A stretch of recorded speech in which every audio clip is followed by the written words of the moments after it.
കാശിനാഥൻ ഭാഗം 43. രചന അവതരണം ദിവ്യരാജ്. ചിരിയടക്കി പിടിച്ചവൻ മുഖമുയർത്തി നോക്കുമ്പോഴാണ് തൊട്ടു മുന്നിൽ വൈശുവിനെ കാണുന്നത്. എന്താ കണ്ണേട്ടാ, ആരായിരുന്നു ഫോണില്? ആകാംക്ഷയടങ്ങാതെ ചോദിച്ചവൾ. പാച്ചനായിരുന്നു. പെണ്ണും പെടക്കോഴിയും സെറ്റാവൂലെന്ന് പറഞ്ഞവൻ രാവിലെ തന്നെ ചെന്നിരുന്നുവെന്ന് ഗൗരിയെ മുഖം കാണിക്കാൻ. ഉയ്യോ, ചിരി അടക്കാൻ പറ്റണില്ലേ? വയറ് പൊത്തി പിടിച്ച് ചിരിച്ചതും. ഇച്ചായന്റെ കാര്യമാണോ പറയണേ? ഗൗരിയെ കാണാൻ പോയോ ആള്? അമ്പരപ്പകലാതെ ചോദിച്ചവൾ. ഇന്നലെ വലിയ ഡയലോഗടിയായിരുന്നു. ഇന്നിപ്പോ വാലും ചുരുട്ടി അവളെ തേടി പോയെന്ന്. അതുമല്ല, ഗൗരിക്ക് ഭക്ഷണം വാരിക്കൊടുത്ത് മെഡിസിനൊക്കെ കഴിപ്പിച്ച് ഉറക്കിയ പിന്നെയാ തിരികെ വന്നതെന്ന്. വീണ്ടും ചിരിച്ചവൻ. പാവം ഇച്ചായൻ, നല്ല മനസ്സാ. പക്ഷേ പോവില്ലെന്ന് പറഞ്ഞപ്പോ വല്ലാണ്ട് ദേഷ്യം തോന്നി. ഇപ്പോഴാ ആശ്വാസായേ. വൈശു അത് പറയുമ്പോൾ ദീർഘമായൊന്ന് നിശ്വസിച്ചവൻ. അവന് മാത്രമേ അവളെ ഈ അവസ്ഥയിന്ന് പുറത്തു കൊണ്ടുവരാൻ പറ്റൂ.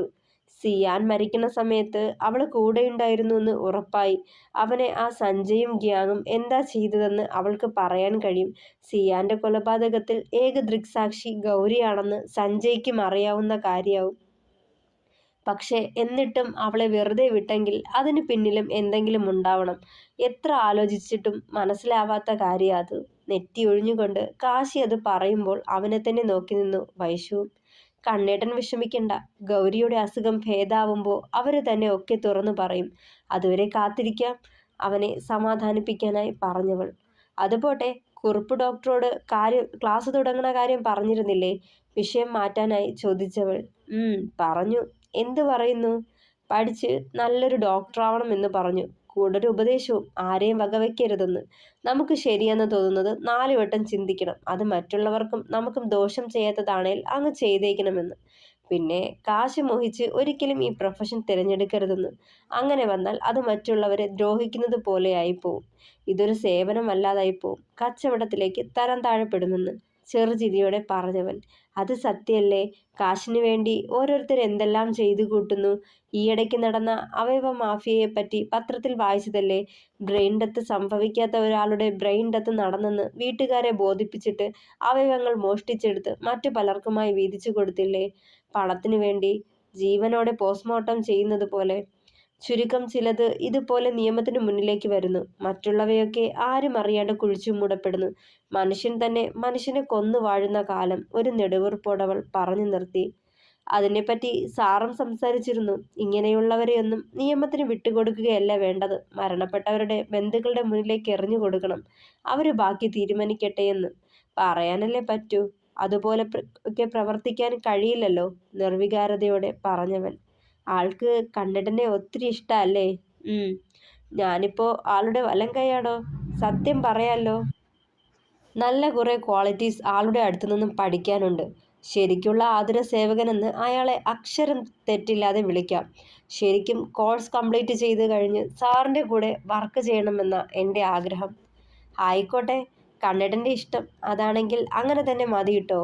ഞാനെതിര് പറയില്ല, ചെറുചിരിയോടെ പറഞ്ഞവൾ. ഇതൊരു കണക്കിന് എൻ്റെ 2ാം ജന്മമാ വൈശു. മണ്ണോട് അലിയേണ്ടവനാ ഞാൻ. ഇന്ന് ഇത്രയൊക്കെ ആയെങ്കിൽ അത് കുറച്ച് നന്മയുള്ളവർ ചുറ്റും ഉണ്ടായതുകൊണ്ട് മാത്രാ. എനിക്ക് പകർന്നു കിട്ടിയ ആ നന്മ മറ്റുള്ളവരിലേക്കും പകർന്നു കൊടുക്കണം എനിക്ക്. എന്നിലൂടെ ഒരാളെങ്കിലും പുതുജീവിതം നേടിയാൽ അതിലും വലിയ സംതൃപ്തിയൊന്നും എത്ര പണം നേടിയാലും കിട്ടില്ല, അവളെ ചേർത്ത് പിടിച്ചുകൊണ്ട് പറഞ്ഞവൻ. എത്ര കാശ് സമ്പാദിച്ചാലും സമാധാനവും സംതൃപ്തിയും ഇല്ല എങ്കിൽ ആ പണം കൊണ്ട് നമുക്ക് എന്ത് ലാഭമാ കണ്ണേട്ടാ? അത് മനസ്സിലാക്കേണ്ട മനുഷ്യൻ പണത്തിന് പിന്നാലെ പായുന്നത്. ചെറുചിരിയോടെ അവന്റെ നെഞ്ചിലേക്ക് ചേർന്നവൾ. കൊല്ലും ഞാനവനെ, കൊല്ലും. എനിക്ക് കൊല്ലണം. അവനെ ഞാൻ വെറുതെ വിടില്ല. കയ്യിലൊരു കത്തിയും എടുത്ത് ചുമരിൽ ആഞ്ഞു കുത്തുന്ന സാവിത്രിയെ തുറന്നിട്ട ജനാലയ്ക്കിപ്പുറം നിന്ന് വേദനയോടെ നോക്കി നിന്നു ശേഖർ. ഓരോ ദിവസവും ചെല്ലും തോറും സാവിത്രിയുടെ മാനസിക സ്ഥിതി വളരെ മോശമായി കൊണ്ടിരിക്കുകയാണെന്ന ചിന്ത അയാളുടെ കണ്ണ് നിറച്ചു. കാശിയോടുള്ള അടങ്ങാത്ത പകയാണ് അവളെ ഇന്നീ അവസ്ഥയിൽ എത്തിച്ചതെന്ന ചിന്തയിൽ അയാളൊന്ന് നെടുവീർപ്പിട്ടു. ചന്ദ്രനെ വിളിച്ച് അവളെ വന്ന് കാണാനും അവളെ കൂടെ കൊണ്ടുപോവാനും പറഞ്ഞെങ്കിലും അയാൾ അത് ചെവിക്കൊണ്ടില്ല. അയാളുടെ സാമീപ്യം ഒരു പക്ഷേ അവളുടെ നോവുകൾക്ക് മരുന്നായേനെ. ഒത്തിരി തവണ പലതും പറഞ്ഞ് ഹോസ്പിറ്റലിൽ കൊണ്ടുപോകാൻ ശ്രമിച്ചെങ്കിലും ആ മുറി വിട്ട് പുറത്തിറങ്ങാൻ തയ്യാറാകുന്നുണ്ടായിരുന്നില്ല അവൾ. നോവോടെ ഓർത്തയാൾ. ആനന്ദിനോടും പറഞ്ഞിരുന്നു. എങ്കിലും എന്തോ ബിസിനസ് ആവശ്യത്തിനായി വിദേശത്ത് പോയിരിക്കുകയാണ് അവൻ. തിരികെ വന്നാലേ എന്തെങ്കിലും ചെയ്യാനൊക്കൂ, അയാൾ ഓർത്തു. കുഞ്ഞുഞ്ഞേ. തൻ്റെ മടിയിൽ ചുരുണ്ടിക്കിടക്കുന്നവളുടെ നിറുകിൽ മെല്ലെ തലോടി സെന്തിൽ. 2 ആഴ്ച കൊണ്ട് ഇതിപ്പോൾ സ്ഥിരമാണ്. തൻ്റെ മടിയിൽ കിടന്ന് കഥ കേട്ടും കഥ പറഞ്ഞുമാണ് പെണ്ണിൻ്റെ ഉറക്കം. ആദ്യമാദ്യമുണ്ടായിരുന്ന വെറുപ്പും ദേഷ്യവും ഒന്നും ഇപ്പോൾ തോന്നാറില്ല അവളോട്. ഒരു കുഞ്ഞി പെണ്ണിനോട് തോന്നുന്ന വാത്സല്യമാണ് തനിക്ക് അവളോട്. കുഞ്ഞുഞ്ഞേ. ഇത്തവണ ഇത്തിരി കടുപ്പിച്ചൊന്ന് വിളിച്ചവൾ. എന്താ ഗൗരിക്കുട്ടിയെ, എനിക്കൊരു പാട്ട് പാടിത്തരുമോ? കെഞ്ചിയതും ഒന്ന് പരുങ്ങി സെന്തിൽ. പാട്ടോ? എനിക്ക് പാടാനൊന്നും അറിയത്തില്ല കൊച്ചേ. വേണമെങ്കിൽ കഥ പറഞ്ഞു തരാം, സംയമനത്തോടെ പറഞ്ഞവൻ. അതുപോരാ, എനിക്ക് പാട്ട് കേട്ടുറങ്ങണം. വീണ്ടും വാശി പിടിച്ചവൾ. അറിയാത്ത കാര്യം ഞാൻ എങ്ങനെ ചെയ്യാനാ ഗൗരിക്കുട്ടിയെ? മോള് കിടന്ന് വേഗം ഉറങ്ങിക്കോ. ദയനീയമായി അവളെ നോക്കിയവൻ. എനിക്ക് പാട്ട് കേൾക്കണം, എന്നാലേ ഉറങ്ങൂ. അവൻ്റെ മടിയിൽ നിന്ന് ചാടി എഴുന്നേറ്റ് കയ്യും കെട്ടി മുഖവും വീർപ്പിച്ച് പിടിച്ചിരുന്നവൾ. എന്താ ഗൗരിയേച്ചി ഇത്? ഏട്ടൻ പാവല്ലേ, പാട്ട് പാടാൻ അറിയാത്തോണ്ടല്ലേ ചേച്ചി കിടന്നുറങ്ങിയ വേഗം. ഇപ്പോൾ തന്നെ സമയം 11 ഇനിയും വൈകിയാലേ ഡോക്ടർ വരും ഇഞ്ചക്ഷൻ എടുക്കാൻ. കുറച്ച് കടുപ്പിച്ച് പറഞ്ഞു ഗായത്രി. സെന്തിൽ രാത്രി ഹോസ്പിറ്റലിൽ തങ്ങാറില്ല. ഗൗരി ഉറങ്ങിക്കഴിഞ്ഞിട്ടാണ് സെന്തിലിൻ്റെ വീട്ടിലേക്ക് തിരികെ പോവേണ്ടത്. ആദ്യമാദ്യം ഉറക്കമുണരുമ്പോൾ അവനെ കാണാണ്ട് വഴക്കിടുമായിരുന്നു ഗൗരി. ജോലിക്ക് പോകണമെന്നും ജോലി കഴിഞ്ഞ് വന്ന് കണ്ടോളാമെന്നും ഇനിയും വഴക്കിട്ടാൽ പിണങ്ങുമെന്നുമൊക്കെ തന്നാലാവുന്ന പോലെ സെന്തിൽ അവളോട് പറഞ്ഞ് മനസ്സിലാക്കിപ്പിക്കുന്നത് കാരണം പിന്നീട് വഴക്കിടാതെയായി. ഒരു കാര്യം ചെയ്യാം, മൊബൈൽ ഫോണിൽ പാട്ട് വെച്ച് തരട്ടെ, അത് കേട്ട് ഗൗരിക്കുട്ടി ഉറങ്ങിക്കോ, മെല്ലെ പറഞ്ഞതും അത് മതി. വലിയ ഉത്സാഹത്തോടെ തലയാട്ടിയവൾ. ഉടനെ ഫോൺ എടുത്ത് ഓൺ ചെയ്തവൻ. പാട്ട് തുടങ്ങിയതും കണ്ണുകളടച്ചു പിടിച്ച് കിടന്നവൾ പാട്ടിനൊത്ത് കാലുകൊണ്ട് താളം പിടിക്കുന്നത് തുടർന്നുകൊണ്ടിരുന്നു. ഏതാണ്ട് കഴിയാറായതും താളം പിടിച്ചു കൊണ്ടിരുന്നത് നിശ്ചലമായി. അവൾ ഉറങ്ങിയെന്ന് ബോധ്യമായവന് മെല്ലെ വലിയ അനക്കം കൂട്ടാതെ കട്ടിലിലേക്ക് ചിരിച്ചു കിടത്തിയതും. കുഞ്ഞുഞ്ഞേ, പോവല്ലേ, എന്നെ ഒറ്റക്കിട്ട് പോവല്ലേ. അവൻ്റെ കയ്യിൽ പിടുത്തമിട്ടിരുന്നവൾ ഞെട്ടലോടെ നോക്കുമ്പോൾ കണ്ണുകൾ അടച്ചു പിടിച്ച് കിടപ്പാണ്. ഉറക്കത്തിലാണ് ഈ കാട്ടിക്കൂട്ടുന്നതെന്ന് മനസ്സിലായതും മെല്ലെ കൈയടർത്തി മാറ്റി ബെഡിൽ നിന്ന് എഴുന്നേറ്റവൻ. ഗായത്രിയും അമ്മയും തൊട്ടടുത്ത് തന്നെ നിൽപ്പുണ്ട്. രണ്ടാളും അവനെ നന്ദിയോടെ നോക്കി. മോനെ, എന്തേലും കഴിക്കാൻ എടുക്കട്ടെ? എന്നും കഴിച്ചിട്ടാണ് വരുന്നതെന്നറിയാം. എങ്കിലും ഗൗരിയോട് അവൻ കാട്ടുന്ന ആത്മാർത്ഥതയ്ക്ക് പുറത്ത് അവരത് ചോദിച്ചു. വേണ്ടമ്മ, ഞാൻ കഴിച്ചതാ. ഞാൻ ഇറങ്ങട്ടെ? ഇനിയും നിന്നാലേ വൈകും. കാലത്തെ 1-2 പേരെ ട്രെയിൻ ചെയ്യിപ്പിക്കേണ്ടതാ. നേരത്തെ കിടന്നാലേ ഉറങ്ങാനൊക്കൂ. മുഖത്തെ ക്ഷീണം മറച്ചു വയ്ക്കാനാവാത്തത് കൊണ്ട് അവൻ്റെ അവസ്ഥ അവർക്കും ബോധ്യമായി. ഗൗരി ബുദ്ധിമുട്ടിക്കുന്നുണ്ടല്ലേ മോനെ? കണ്ണുകൾ തുടച്ചുകൊണ്ട് നിസ്സഹായതയോടെ ചോദിച്ചവർ. ഏയ് സാരല്ല, ഇതൊക്കെ അത്ര വലിയ ബുദ്ധിമുട്ടുമൊന്നുമല്ലല്ലോ. കുറച്ച് നാളുകൂടി കഴിയുമ്പോൾ ആൾ ഓക്കെ ആവില്ലേ, പിന്നെ എന്ത് ബുദ്ധിമുട്ട്? നിസ്സാരം പോലെ പറഞ്ഞവൻ. എന്നാലും മോൻ്റെ അടുക്കും ചിട്ടയും ഒക്കെ അവതാളത്തിലായില്ലേ? ആദ്യം ഒഴിയാതെ പറഞ്ഞതും. ചിട്ടയൊക്കെ ഇപ്പോഴും അതേപടി പോണുണ്ട്. ഉറക്കത്തിൻ്റെ കാര്യത്തിൽ മാത്രമേ ആകെയുള്ളൊരു പ്രശ്നമുള്ളൂ. സാരല്ല, അതും മാറും. ഭേദാവണനുസരിച്ച് ആ കുട്ടി നേരത്തെ ഉറങ്ങിക്കോളുമെന്നല്ലേ ഡോക്ടർ പറഞ്ഞത്? ആത്മവിശ്വാസത്തോടെ പറഞ്ഞവൻ. പിന്നെയും നിന്ന് വൈകിക്കാതെ ബുള്ളറ്റിൻ്റെ ചാവിയും മൊബൈൽ ഫോണും കയ്യിലെടുത്ത് പുറത്തേക്ക് നടന്നു. പാവം കുട്ടി, നമ്മുടെ ആരുമല്ല, പോരാത്തതിന് അന്യജാതിക്കാരനും. അവൻ്റെ ആവശ്യമല്ല, എന്നിട്ടും മോൾക്ക് വേണ്ടി അതിൻ്റെ സമയവും ഉറക്കവും കളയാ. നമ്മളിലുള്ളവർ ഒന്ന് തിരിഞ്ഞു നോക്കാനോ വന്ന് കാണാനോ, എന്തിന് ഫോൺ വിളിച്ചു പോലും വിശേഷം ചോദിക്കാനോ മുതിരുന്നില്ല. ഒന്ന് നെടുവീർപ്പെട്ടവർ. എന്തിനാ വരണത്? വരാണ്ടിരിക്കുന്നതാ ഭേദം. അന്ന് തന്നെ കണ്ടില്ലേ ഗൗരിയച്ചിക്ക് ആ ചേട്ടൻ നിർബന്ധിച്ച് മെഡിസിൻ കൊടുക്കുന്നത് കണ്ടോണ്ട് വന്ന ചെറിയമ്മായി പറഞ്ഞത്? അന്യജാതിക്കാരനെ മോളുടെ കാര്യങ്ങൾ ഏൽപ്പിച്ചിട്ട് അവസാനം പിഴച്ചു പോയിട്ട് കരഞ്ഞുകൊണ്ട് നടക്കരുതെന്ന്. നാണം കെട്ട സ്ത്രീ. എന്തും വൃത്തികെട്ട കണ്ണുകൊണ്ട് കാണുന്നവർ. ജാതിയും മതവുമൊക്കെ മനുഷ്യരുണ്ടാക്കിയതാ, അല്ലാതെ അതൊക്കെയല്ല മനുഷ്യനെ ഉണ്ടാക്കിയത്. അതിലിനി എന്ന് മനസ്സിലാക്കുവോ? ഗായത്രി അമർഷത്തോടെ പറഞ്ഞു നിർത്തി. ബാംഗ്ലൂരിലേക്ക് പോകുന്നതിന് മുന്നേ തങ്ങളുടേതായ കുറച്ച് നിമിഷങ്ങൾ എന്നും ഓർത്തു വയ്ക്കാനായി കുറച്ചധികം നല്ല ഓർമ്മകൾ. അതിനുവേണ്ടി 2 ദിവസത്തെ ട്രിപ്പ് പ്ലാൻ ചെയ്തിരുന്നു വൈശുവും കാശിനാഥനും. അധികം ദൂരത്തല്ലാത്ത മാൻഡ്രോതുരുത്ത് എന്ന പേരിലെ ചെറിയൊരു ഐലാൻഡ്. കാണാൻ ഒത്തിരി പ്രകൃതി രമണീയമായ കാഴ്ചകൾ ഉള്ളൊരു ടൂറിസം മേഖല. കായലിനെ ആശ്രയിച്ച് ജീവിക്കുന്ന ഒരു കൂട്ടം സാധാരണക്കാരായ മനുഷ്യർ തിങ്ങി താമസിക്കുന്ന ഏരിയ. ബോട്ടിങ്ങും ഫിഷിങ്ങും ഒക്കെയാണ് അവിടുത്തെ പ്രധാന ആകർഷണീയത. അത് തന്നെയാണ് അവിടുത്തെ ഭൂരിഭാഗം ആൾക്കാരുടെയും ഉപജീവന മാർഗവും. കണ്ടൽക്കാടുകൾ കൊണ്ട് സമൃദ്ധമായ കായലും അതിനുള്ളിലെ തന്നെ ചെറിയ ചെറിയ ദ്വീപ സമൂഹങ്ങളും. ടൂറിസ്റ്റുകൾക്കായി തൊട്ടടുത്ത് തന്നെ ഹോം സ്റ്റേകളും റിസോർട്ടുകളും ഉണ്ടായിരുന്നു. കയ്യിലുള്ള കാശിനനുസരിച്ച് ഇഷ്ടമുള്ളവ തിരഞ്ഞെടുക്കാം. ഭരതന്റെ സുഹൃത്തു കൂടിയായ സക്കറിയയുടെ റിസോർട്ടിലായിരുന്നു 2 ദിവസത്തേക്ക് അവരുടെ താമസവും ഭക്ഷണവും ഒരുക്കിയത്. അച്ഛാ, ഞങ്ങൾ ഇറങ്ങാട്ടോ. ഒരു ട്രോളി ബാഗും നിരക്കി വൈശു ഉമ്മറത്തേക്ക് വരുമ്പോൾ കാശിയോട് സംസാരിച്ചിരിക്കുകയായിരുന്നു ഭരതൻ. ഇറങ്ങിയോ കുട്ടിയെ? എടുക്കേണ്ടതൊക്കെ എടുത്തോ? ഒന്നും മറന്നില്ലല്ലോ അല്ലേ?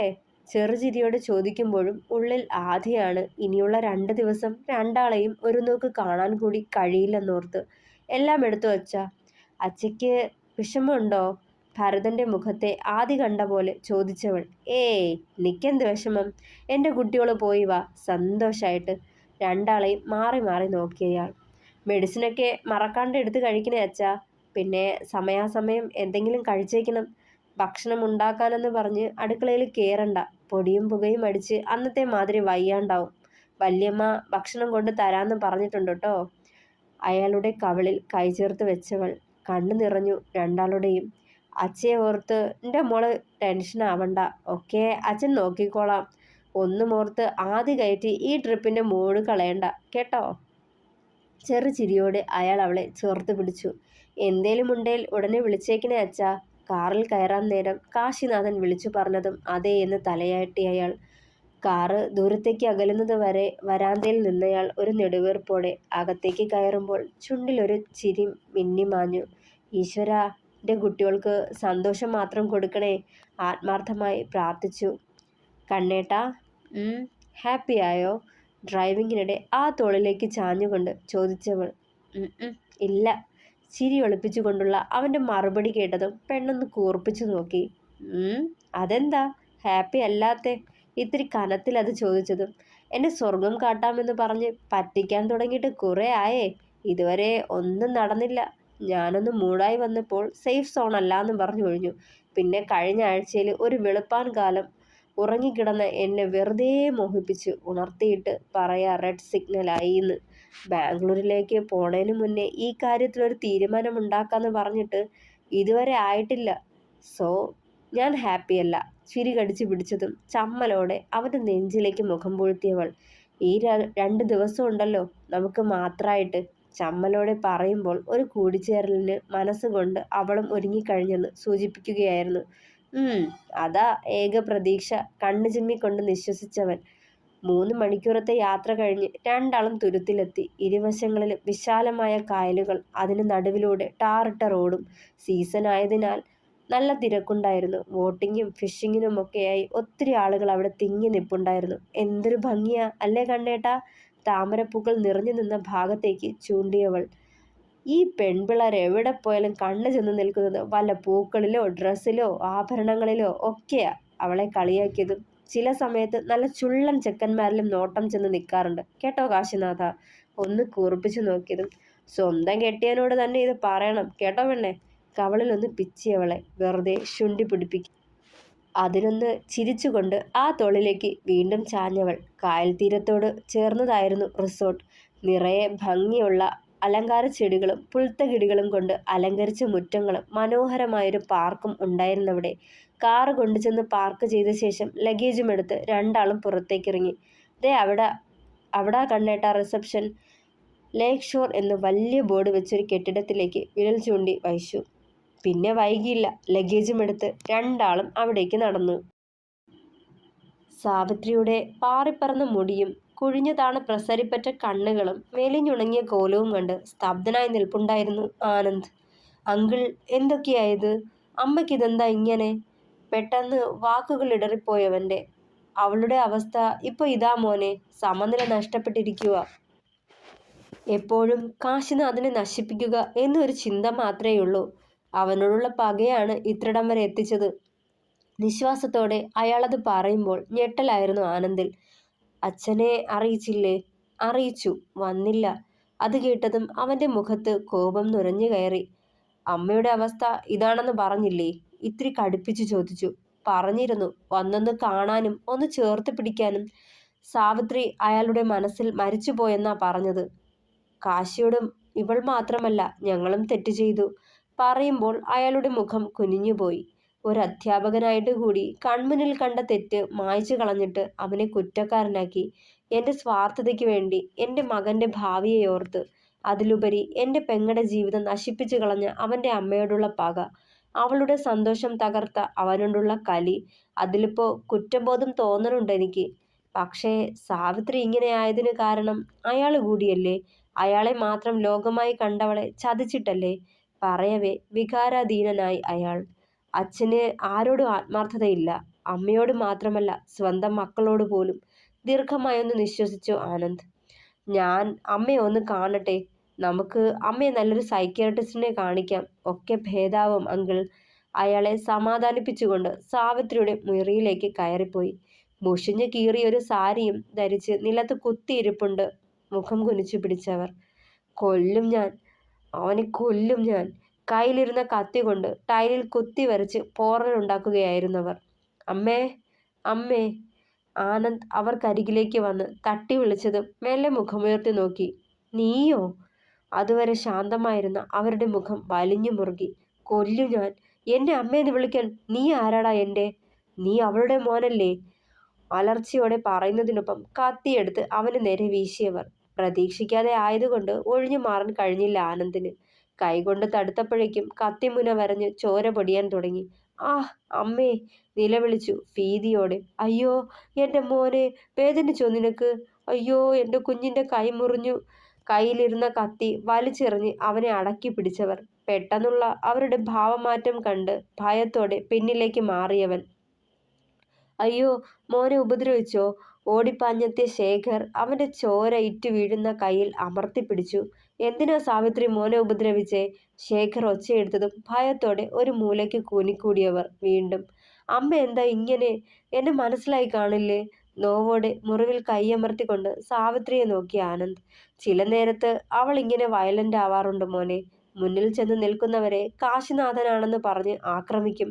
വേദനയോടെ അയാൾ പറഞ്ഞു. ഇനിയും വൈകിക്കണ്ട, ഇന്ന് തന്നെ അമ്മയെ ഹോസ്പിറ്റലിൽ കൊണ്ടുപോവാം. മൂലയ്ക്കിരുന്ന് പിച്ചും പേയും പറയുന്നവരുടെ അടുത്തേക്ക് നടന്നവൻ. അപ്പോ ഇനി 2 ദിവസത്തേക്ക് ഇതാ നമ്മുടെ സ്വർഗം അല്ലേ കണ്ണേട്ടാ? രണ്ടാൾക്കുമായി അലോ ചെയ്ത് റൂമിനകത്തേക്ക് കയറി വാതിലടച്ച് കുറ്റിയിട്ടതും വൈശു അവനെ പിന്നിലൂടെ ചെന്ന് പുണർന്നിരുന്നു. ഇതിപ്പോ സ്വർഗമാക്കണമെങ്കിൽ നീ കൂടി മനസ്സ് വയ്ക്കണം. അരയിലൂടെ കൈ ചേർത്തവളെ തന്നിലേക്ക് അടുപ്പിച്ചവൻ. ഒരേ സമയം വന്യത മറഞ്ഞ വശ്യമായ അവന്റെ നോട്ടം കണ്ടതും വല്ലാത്തൊരു നാണത്തോടെ മുഖം കുനിച്ചു കളഞ്ഞു വൈശു. തുടരും. കഥ ഇഷ്ടമാകുന്നുണ്ടെങ്കിൽ അഭിപ്രായങ്ങൾ പറയണേ. പിന്നെ സപ്പോർട്ട് ചെയ്യുക, ഹൈപ്പ് ചെയ്ത് കഥ കൂടെ ഉണ്ടാവണം. Thank you.